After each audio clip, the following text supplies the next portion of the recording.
Hello, my friend Wendell, Pittsburgh, Pennsylvania. And I want to introduce you to the new podcast, You Love You. When you can't love anybody else, you have to learn to love yourself. And through this journey, I've learned one day at a time through working the 12 steps, through participating in a recovery program, through working spiritual and meeting spiritual entities. I know that my service to each and every one of you today will be utilized and can help you find the blueprint to more peace and happiness by discovering, discarding, and dealing with childhood trauma. So I want to introduce and to welcome you to the podcast You Love You. Feel free to contact, send emails, reach out to Wendell at youloveyoullc.com. That's Wendell at youloveyoullc.com or youloveyoullc at gmail.com, or even go by the website and drop a line there at youloveyoullc.com. Either one of those platforms will get you in touch with me. We can sit down and discuss, negotiate, talk about, figure out a plan that can help you as well discover, discard, and deal with childhood trauma. I look forward to meeting you and seeing. I'm so excited. Hello, everybody. This is, well, I'm going to have to do a whole intro and all of that stuff. But I have which daughter are you? I have so many daughters. Maybe I should be recording this portion. Anyway, hello, Latasha Lazar. How are you doing today? I'm good. How are you? I am doing well. Well, I wanted to welcome to You Love You, LLC, and to participate in what I consider very important part of recovery. Not so much that I celebrated a year of sobriety, knowing some of the things that you've been through as my daughter for over 17 years, well, longer than that, but since a wee, you can't say stuff like that on podcast. Anyway, yes, I'm nervous to have you here with me, and I'm glad you are here. If you would just tell me a little bit about yourself, maybe your career, and then I have about 5 questions we can talk about. Do you have the questions, or would you like me to read them right quick so you can be heading in that direction, or how would you like to do that? So I have the questions. I've read them. I don't have them in front of me because I am looking at the Zoom. So when we get to the Okay. question portion, if you could just read them, like one at a time, I'll answer after you read and go No, from there if that works. that works for me. I do appreciate it. So, again, just tell us a little bit about your history and where you at in life now. So without telling my age, I am Sure. I'm an insurance underwriter for commercial accounts, which is really nice. I've been doing this for about the last 3.5 years or so. It's really interesting because I have seen a lot of personal as far as well as professional growth doing this. It's really funny, as I was growing up, I started out, as a little kid, not really being afraid of much of anything. Didn't care if I was, the center of attention, meaning, anytime you guys, as my parents would put me in front of a group of people, I didn't get nervous. I didn't shy away from it. I would do it. And then as I got older, I started getting very reserved and very shy. And so now what's interesting is I feel like it's come full circle for me. A lot of my job is building relationships. So I actually have to present myself and introduce myself to a lot of people that I don't know. And I have to, kind of gain their trust and kind of win them over in order to get the business. And I'm actually really good at it, which is really really awesome, because I think when I was in my 20s, I used to ask you and my mom, I was like, why am I not outgoing like y'all? Why can't I, why is it taking me so long to just, really connect with people? Y'all never meet strangers. And I remember my mom saying, when you hit 30, it's going to change for you. And she was so right about that.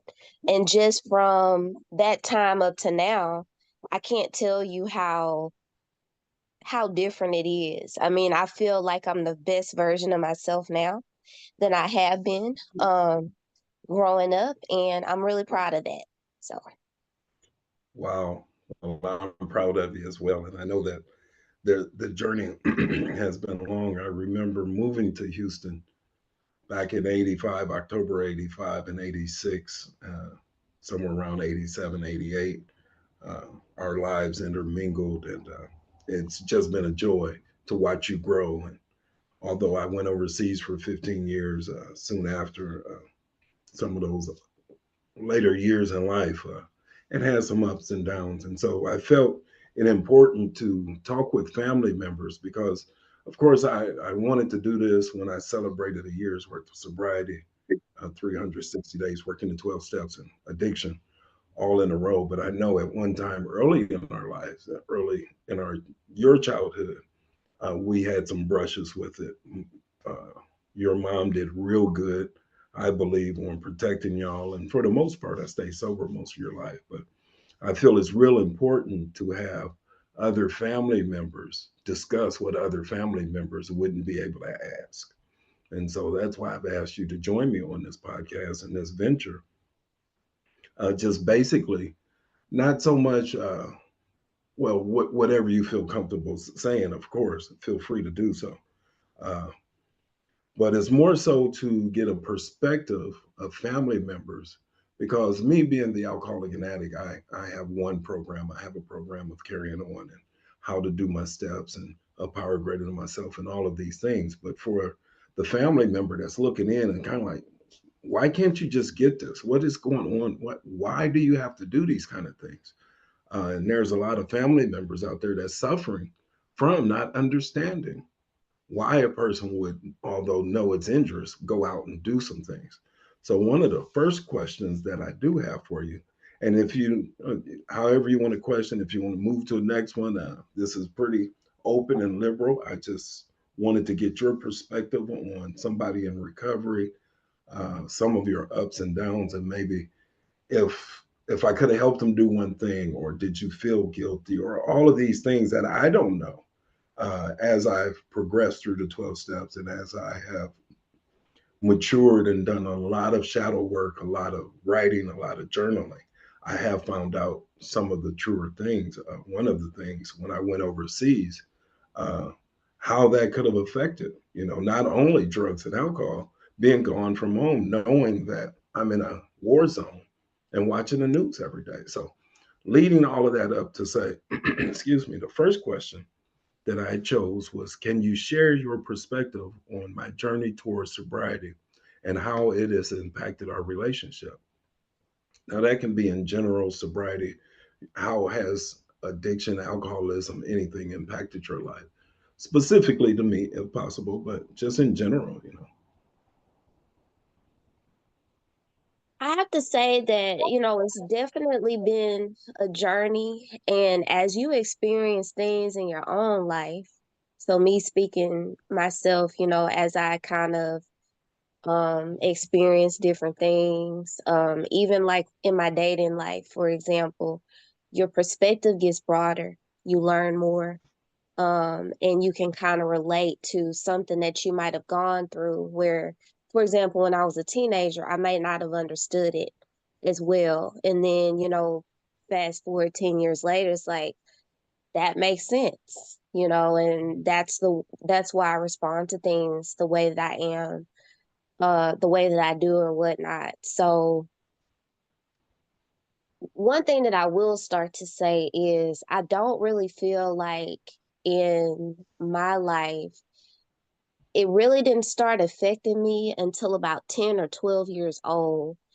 That's when I really realized that it was evident that you had this struggle and that you were dealing with your sobriety. I think you did a really good job of kind of just masking and hiding that. So, and even after it did become evident, you still hit it pretty well.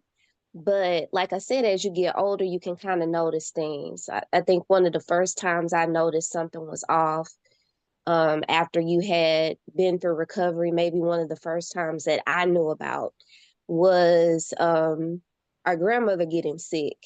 And you're one of those people that if we call you, you're like 10 steps ahead of us. When we need you, you're there. Like you're gonna, you know, um, and I remember the night that we were calling you, and it took you a really, really long time to respond.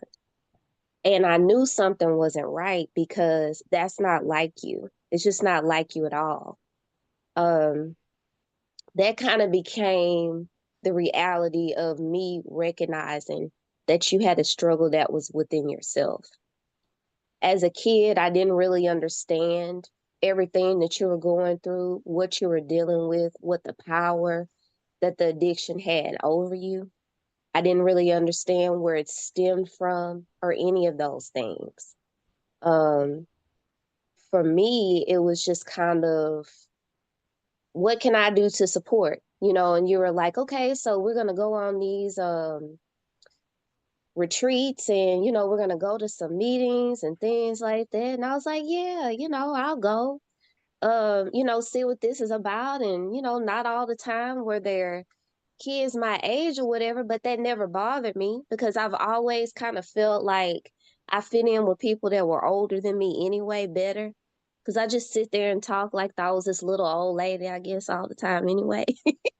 So, it was really cool and it was good to kind of see other people and families that were kind of going through a similar process so you could kind of relate.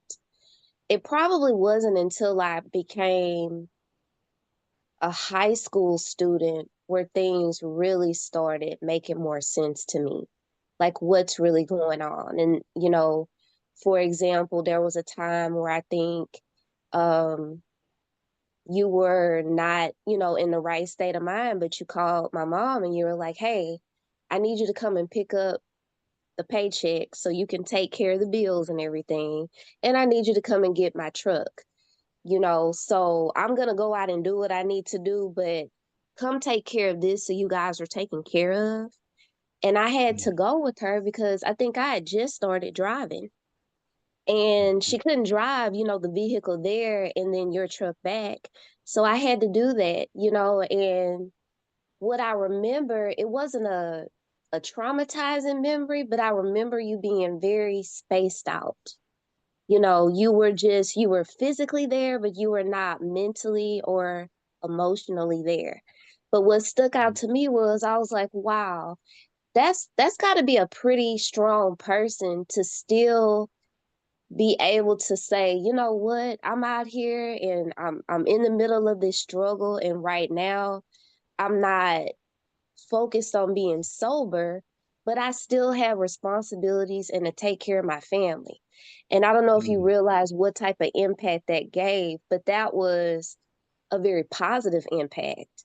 Because one thing that you guys always taught us is about work ethic and taking care of your business. Mhm. I know we didn't grow up and have like a whole lot of money or anything, but there's never been a time that I went without needing or wanting anything. And I just feel like, those were times where I've heard other people where they're like, well, our parents disappeared for days. We didn't have food, we didn't have water, lights got cut off, and that never really happened. So I don't know if you recognize that in yourself, but just know that in the struggle, there was still some greatness in there too. And I Mhm. know it was a blessing because we always have people praying for us. And those are the things and the examples that we can show that those prayers were still being answered. So, Absolutely. Wow.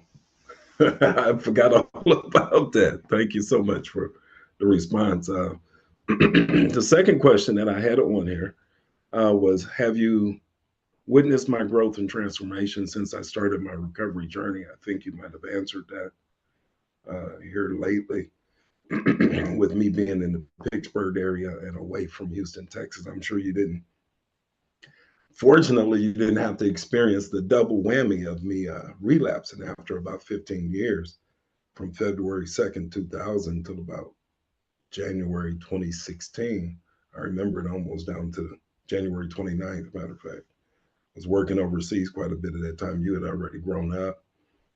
I think I'm not sure if that's right English, but anyway, you were grown, and I decided to go back overseas and ended up drinking again in 2016 after about 15 years, 359 days. So the next couple of questions were more pertaining to my recent journey, but it's still a family member outside looking in. Communications wasn't the best between us, but we've always kind of stayed in touch. Most of the time while overseas and stuff, it was hard for me to stay in touch, but I'm glad that we are in touch, and we got to do a lot of things in the last year or two. So next question is we have, how have you witnessed, I think I read that one, how have you witnessed my growth and transformation since I started my recovery journey? And then I'll read the third one, which is, I believe, the meat and potatoes of this, is what advice would you give to other family members or friends who are supporting someone going through addiction and recovery? If you can answer both of those, or the third Okay. one, either way. Yeah, so if I could speak to the second question a little bit. So just from, you said 2016 is when you kind of had to restart your journey or whatnot. And what I can say is, even though we weren't living in the same city and state, and our communication might not have been like on a consistent basis, we still reached out and kept in touch. I could still tell and know that something was off. Mm. So you might have felt like, not saying that you might have thought that you were masking a lot of things or you were hiding it, but it was evident that something was off. And I can kind of tell, because after you go through this for so many years, or you watch a family member or somebody you care about go through it, there's just different signs that are kind of like nonverbal that you can just tell. So what I can say is, what I've seen the growth in you is that you, for one thing, some people might say that this is selfish, but I mean, I know you pretty well. I grew up with you pretty much my entire life. So you're a person that always kind of put other people's needs first and whatnot. And I think that's a great thing. But when it comes to your recovery and sobriety, I think a lot of times you would put yourself in compromising situations Mm. that, would hold you back from doing what was best for you. And one of the things I can say is, I am really proud, because I think you have gotten away from that. And even though, yes, your absence, for instance, my younger siblings, they might need you a little bit more than I do today.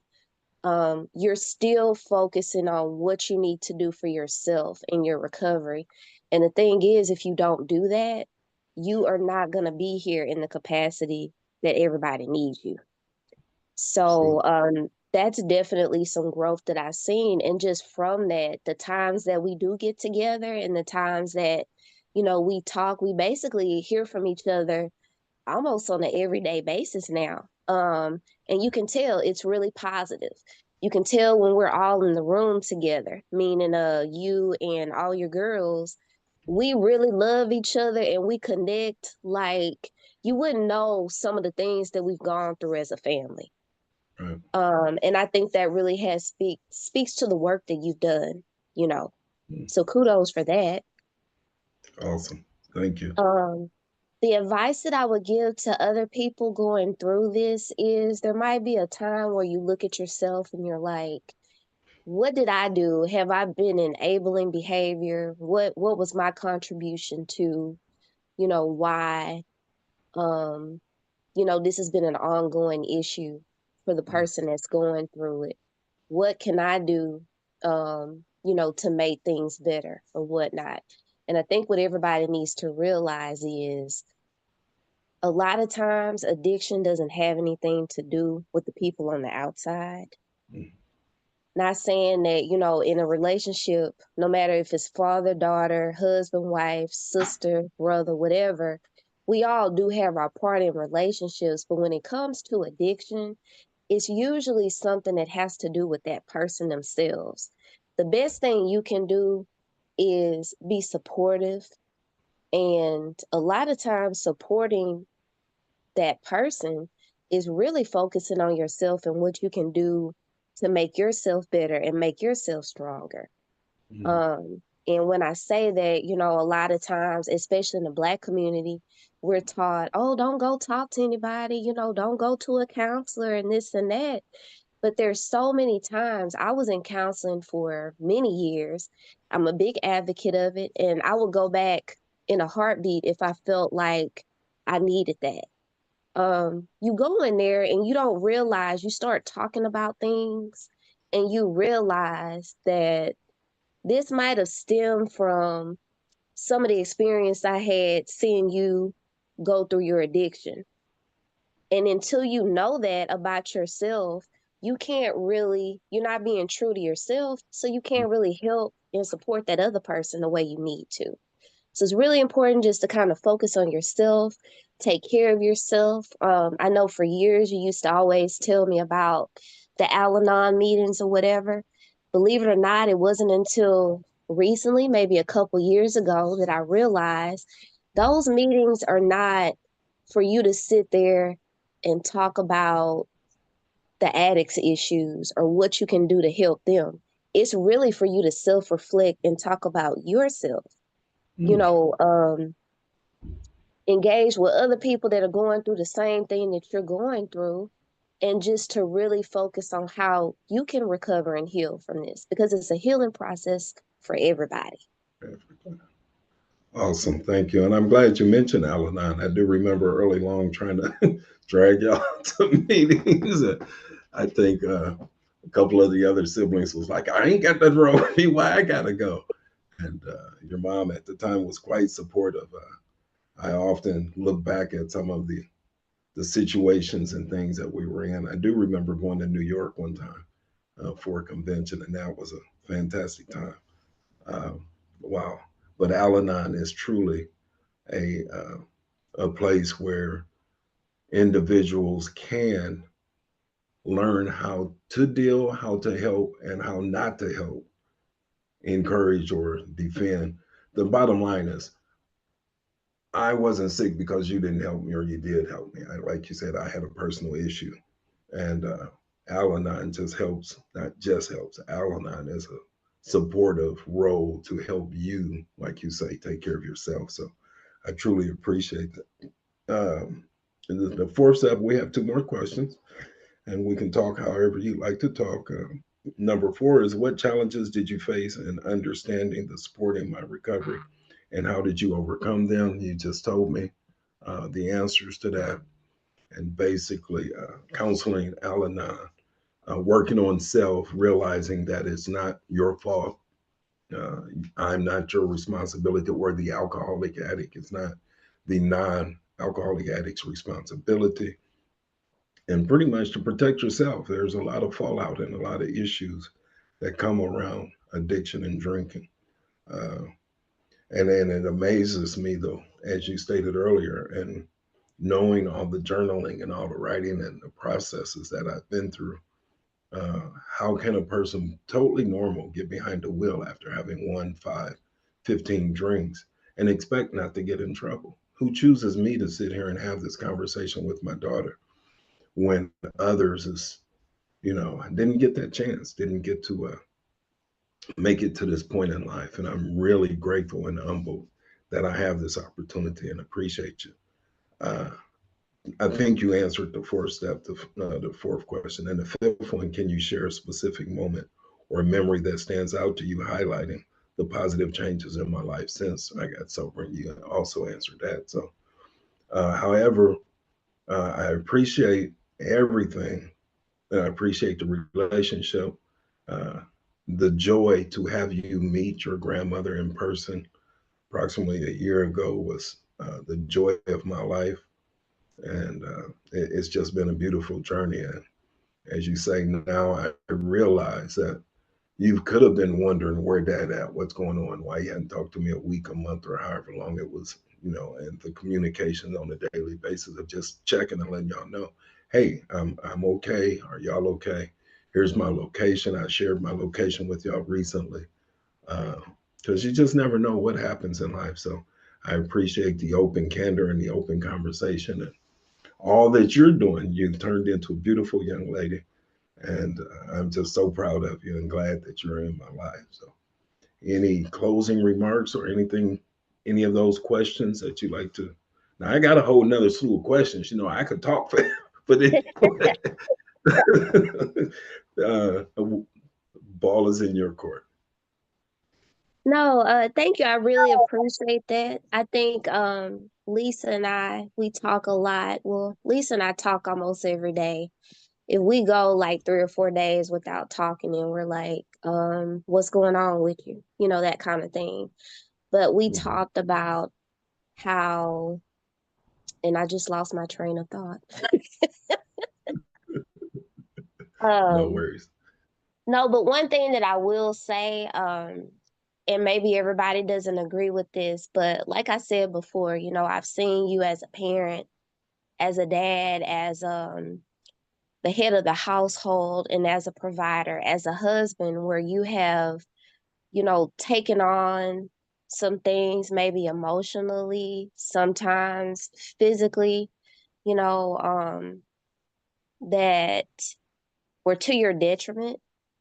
So I'm very Mhm. proud that now it's like, because I remember having conversations with you and I said, just take everybody else out of the equation for a second. And is this something that makes you happy? Is this something that you really want to do? And I think that's why it wasn't, I mean, yes, it was difficult for you to be working overseas, especially during the war or whatever. To this day, I do not watch the news very often. Um, I stopped watching the news because while you were over there was so much going on, and my stress and anxiety level went through the roof. And in order for me to be able to kind of control that and keep the trust in the Lord that I really needed to make it through that time, I couldn't watch the news because the news is depressing. Even without having a war going on, there's a lot going on, but you know, you don't get to talk to the person every day. You don't get to see them. So you don't really know what's happening. So that was a lot, but I was proud that you finally were like, you know what? I have to kind of separate myself for a little while in order to do what's best for me and to focus on that. That takes a lot of courage. It really does, Mhm. because I can only imagine on the other side of it, you might have been like, oh my God, my kids are going to hate me. This is the end of my marriage, or just whatever it is. And it's like, it's a risk that you had to take, but I see the rewards from doing that. And that's why you'll Mhm. hear me a lot of times encourage you, don't do what you feel people expect of you or want you to do. Do what it is that you know that you need to do on the inside, because I Right. feel like once you stop doing that, that's when you start losing yourself. So, Absolutely. Absolutely. Thank you so much. So, yeah, this year has been truly a year of reflection. I've done a lot of, there was different things that I didn't know in my childhood as I was coming up and doing some different, working in a 12-step program this time with a sponsor that has a sponsor and going to meetings and everything. The fourth and fifth step really came to fruition. And even my sponsor said, you might have some outside issues that you need to deal with. You can stay sober, but you might want to look into X, Y, Z. And I began looking into some of the other avenues, and some different programs came my way with Swift program, spiritual warrior and training program, really enlightened me. Meeting one of my mentors or online mentors, Michael Beckwith, and the spiritual aspect of staying sober and a higher power and all of these things that I've done. So here lately, I've coined a phrase, help a mofo. And it has My sponsor used to tell me that every time we'd get off the phone. So the 12 steps of Alcoholics Anonymous, I'll put them in the chat here. You'll have access to them. People will have access to them. But the 12 steps is having had a spiritual awakening as the result of these steps. We tried to carry this message to alcoholics who are still suffering and practice these principles in all our affairs. And so he would always tell me, Wendell, you've worked your steps, go help someone else. But he had a little bit more candor to it. He told me to go help a mofo. So my whole duty now, through working the 12 steps, through journaling, and through going through that spiritual word training program, uh, I realized my purpose on earth is to help another individual that is suffering with the disease of addiction, uh, alcoholism. I also have some trauma back there that I have experienced on in coaching and all of the different platforms as they're now. I'm just slowly working my way into helping a mofo. So again, not considering you a mofo, but it's just it's great to know that my purpose on life is to help someone. So I'm here to help, and I really appreciate you taking this time out of your busy schedule. I will keep you posted on when the next show will be up, what podcast number it is, and all of those things. And uh, thank you so much. My heart is, oh, I'm overjoyed. Well, happy to help. So not a problem at all. Thank you. Thank you.